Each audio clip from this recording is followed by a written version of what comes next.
गाली दिया इतना गद्दी से मारा बुजुर्ग को नहीं दादा चला सिनियर सिटीजन होते 6 वाजता मारलाय आणि मी याचा 8 वाजल्यापासून शोध काढत होतो 8 वाजल्यापासून मी याचा शोध काढतोय वो बाजू के देखने वाले भी गांडू के हम लोग में से कोई एक जन रहता मेरे को दिखाई देता था उधर ही सुला देते थे तेरे को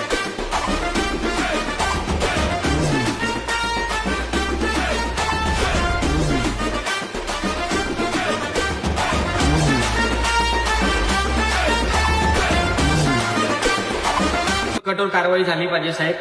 ही जी या उत्तर भारतीय लोकांची साहेब हिंमत वाढलेली आहे आणि जर हे महाराष्ट्रात जर असंच चालत राहिलं ना साहेब एक दिवशी मराठी माणसाला संपून टाकणार हे लोक